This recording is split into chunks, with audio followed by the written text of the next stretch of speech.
नमस्कार, मैं doctor Navneet Sangwan, BCom final year EAFM paper second financial management है, उसमें कैपिटल स्ट्रक्चर वाला चैप्टर डिस्कस कर रहे थे।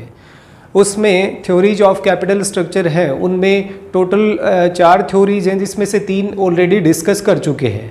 आज MM अप्रोच, जिसे मोदिग्लियानी मिलर अप्रोच बोला जाता है या मोदिग्लियानी मिलर थ्योरी है, उसके बारे में डिस्कस करने जा रहा हूँ। जैसा कि हर एक थ्योरी की अपनी एजम्पशंस होती है, वैसे ही MM अप्रोच है, उसमें भी कुछ एजम्पशंस हैं वो ली जाती है। जैसे स्टार्टिंग में बिफोर 1963 MM अप्रोच है, वो भी विदाउट कॉरपोरेट टैक्स है कैलकुलेट करी जाती थी, उसके according value of the firm calculate होता था। बट 1963 में मोदिग्लियानी मिलर ने अपनी अप्रोच में इनकम टैक्स यानी कॉरपोरेट टैक्स है उसको भी इंक्लूड कर लिया। फिर इनकी एक एजम्पशन ये है कि पूरे वर्ल्ड वाइड कैपिटल मार्केट है वो आपको परफेक्ट देखने को मिलता है। परफेक्ट मीन्स यहाँ पे कोई ट्रांजैक्शन कॉस्ट किसी भी सिक्योरिटी की नहीं होती है। जितना भी मार्केट है वो फुल्ली डेवलप्ड मार्केट है और जितने भी इन्वेस्टर्स हैं वो सारे के सारे रेशनल है, विवेकशील है, वो समझ सकते हैं कि कौन सी सिक्योरिटी में इन्वेस्ट करना है, कौन सी सिक्योरिटी में इन्वेस्ट नहीं करना है।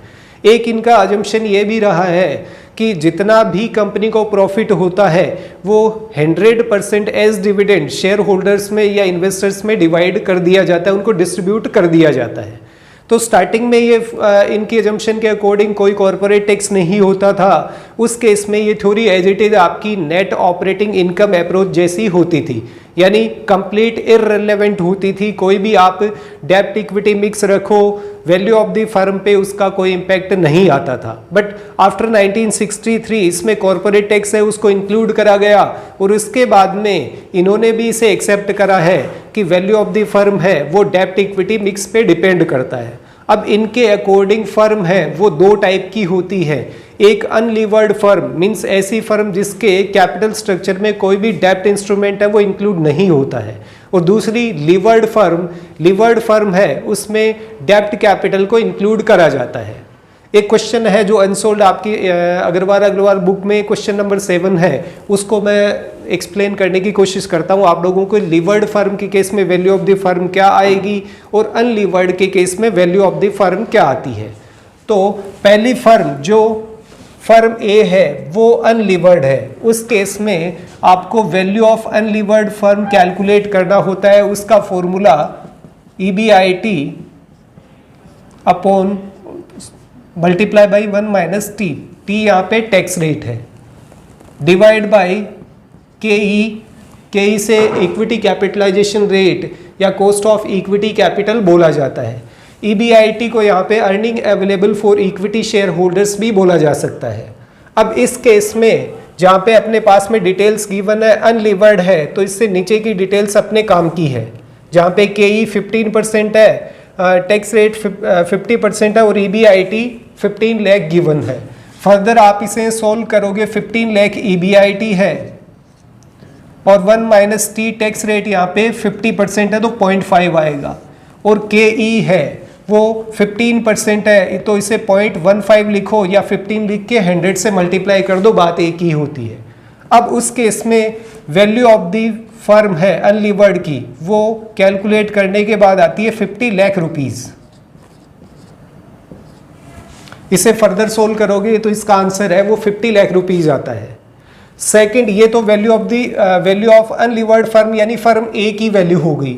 सेकंड आता है वैल्यू ऑफ लीवर्ड फर्म, और इसका formula value of unlevered firm plus डेब्ट multiply by T tax rate से।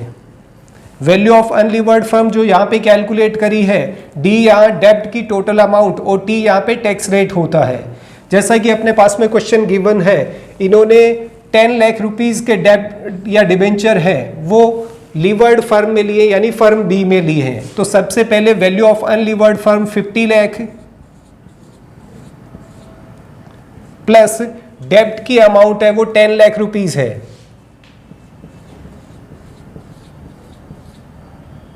और उसको टैक्स रेट यानी 50% से मल्टीप्लाई करना है 0.5 से।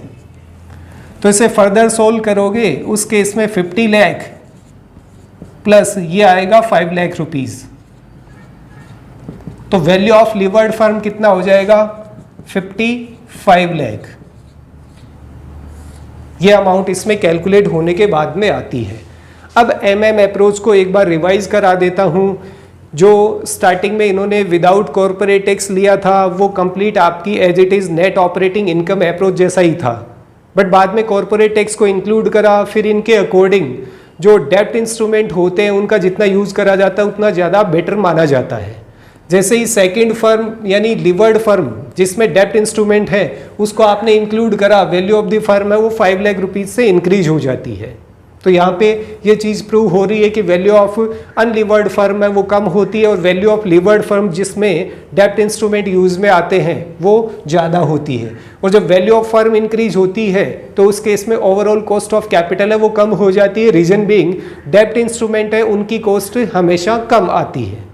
तो आज के इस वीडियो के साथ में अपना कैपिटल स्ट्रक्चर की जो थ्योरीज वाला चैप्टर है वो कंप्लीट हो जाता है। नेक्स्ट वीडियो से इसमें कॉस्ट ऑफ कैपिटल वाला चैप्टर स्टार्ट करेंगे। तो आज के लिए इतना ही।